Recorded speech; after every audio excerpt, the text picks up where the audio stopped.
Hello everybody and welcome to our channel. Today I am going to read an interesting real-life story from our Malicious Compliance. Write an apology to my brother's bullies. Okay. So as a younger lad I went to boarding school in the UK. Mine was quite something, kind of like Hogwarts just without the magic. Now for the uninitiated, boarding school is basically like prison but less stabby. Back then, late 90s, we were just coming to the end of older kids are in charge, and we were beginning the era of whiny little dickheads mouthing off. Anyway, by this point I was a sixth former, 17-18-year-olds, and my younger brother was in the same house, boarding house equals prison wing, and a fourth former, 13-14-y-o. At boarding school there's a pecking order, and if you're a fourth former you're on the hit end of the stick at the beginning of Hit Creek with a paddle that's made of hit. A sixth former tells you to jump, you don't even ask how high, you go for a world record. That being said, I wasn't one of those sixth formers. I'd been through the hit as a younger kid. I'd have the ever-living hit beaten out of me a few times, I'd run dozens of menial errands and faced my own fair share of bullying from my own year. I tell people some of the stories and watch their faces go white, but it's the crucible in which I found my confidence, my nicely balanced duck you attitude, and my absolute hatred of bullies, duck bullies. Unfortunately my brother wasn't rolling with the punches, so to speak. His housemates were gargantuan twats, but my brother never just became comfortable being himself, he always tried to be their friends, and as such they kept at him. I tried to help but he always begged me not to. So it went on for the whole year.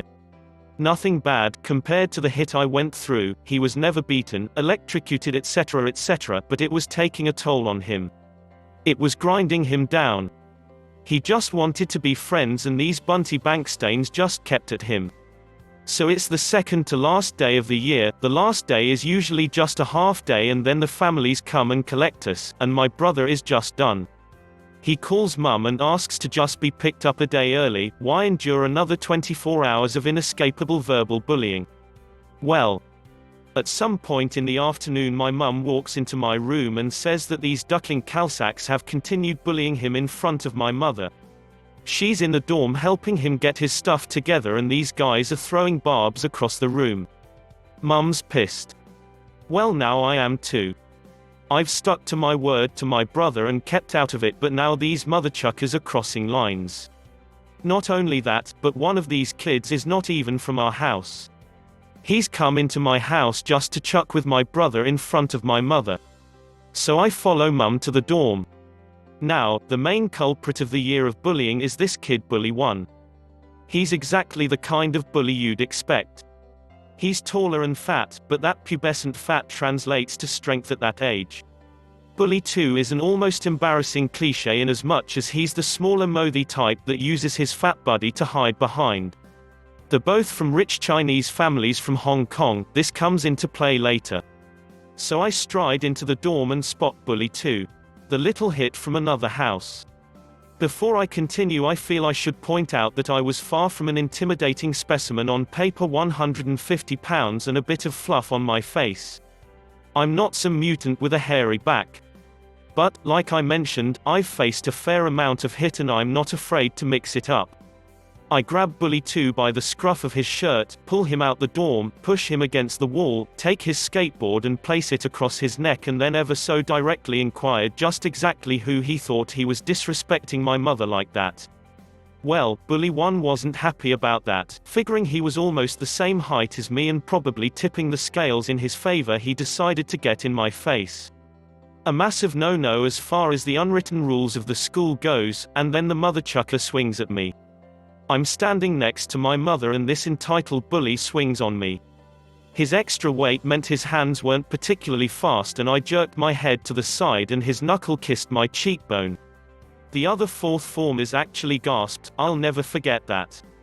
I touch my cheekbone and calmly ask, Bully 1, did you just hit me? Yeah, I ducking did, and what are you going to do about it? I'm glad he asked. At this point I decided to show him just what I was going to do about it. So I grabbed him by his throat and proceeded to roundhouse that little duck in the face. It was a glorious sound. Smack. that crisp sound of clapping your hands together. But why stop there? Let's give him a round of applause, shall we? Smack, smack, smack, smack on smack. At this point, one of the younger brothers of a fellow sixth former friend of mine jumps between us, saying he's had enough. While I still debate that point, I acquiesced and left Bully 1 blubbering on the floor and walked off with my family as Mum patted me on the back with a "well done." Now we aren't stupid. We walked straight to the housemaster's office. He wasn't there, he was umpiring a cricket match against another school. So we hop in the car and drive to the other side of school, Hogwarts, remember. This place was 100 acres. And once there's a break in the game, one stride out onto the pitch and immediately say, "Sir, I just walloped Bully 1 for a bloody good reason."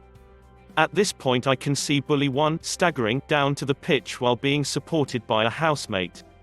He's even put a band-aid on his face, he's really milking it, but suddenly spots me and my mum talking to his only salvation and he knows he's rumbled. Now, boarding school isn't necessarily about the rules, it's about justice. So many things get dealt with in school and you wouldn't believe the hit that never go back to the parents. They weren't ignorant of the bullying my brother was receiving, but they were going with the whole "let's see if this works itself out" approach. They wanted us to learn to stick up for ourselves, blah, blah, blah. However, a sixth former delivering a multitude of roundhouses to a younger boy's face is not something you can hide from parents paying tens of thousands of pounds a year. So, I was let go, but the issue was not done.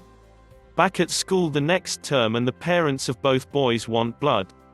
The headmaster was relatively new at the school and was, to put it mildly, a punt. He wasn't about the old ways and was a dick about many things. He found a casual way to bring it up in conversation to me about how there had to be punishment. I agreed, I don't think he was expecting that. But I continued, I'm more than willing to accept a week's suspension for what equated to 2 minutes of bullying. If, oh hit, there's an if, you also punish the bullies of my brother. And they were doing it for a year, so I guess you'll have to suspend them for a few years. Cue some very British muttering, and suddenly it seems like this is one of those times where it's getting swept under the rug. Clearly not, there must have been some behind-the-scenes negotiations with the parents, because a few weeks later I was told that I would need to write a letter of apology to the parents of Bully 1. Oh really? Now, as I mentioned, both of these kids were from Hong Kong but also Chinese. English is not their first language and their parents' understanding of it was significantly less. The thing about us Brits is, we're really good at sounding like we're saying one thing while at the same time sinking the knife in with a smile on our face. I decided to follow this instinct with gusto. I sat a day down with one of my friends and a thesaurus and wrote what I still regard to be one of my finest pieces of work. We deliberately used overcomplicated terms to mask what was in no way whatsoever an apology, but it sounded like one. While it was littered with terms that sounded apologetic, to any native English speaker it was clearly putting 100% of the blame on the hitty little crotch goblin they produced, while at the same time suggesting if he does it again he'll be getting more of the same. I signed off and then couldn't resist a postscript. P.S. I do hope Bully 1 didn't suffer any permanent injuries. Which of course is fluent British for, I sincerely hope it ducking hurt when I smacked your son in the face repeatedly. I sealed that envelope like you seal away toxic waste. I couldn't run the risk of the school reading it because I'd be totally rumbled, and placed it on my housemaster's desk. But 2 days later, after lunch roll call, my housemaster singles me out and asks I follow him to his office. Hit. Play it cool. I follow along, nonchalant as duck. In we go to his office. It's about that letter to Bully 1's parents. Damn, at this point I'm thinking, oh well, I gave it a good go. But my housemaster continues. Quote.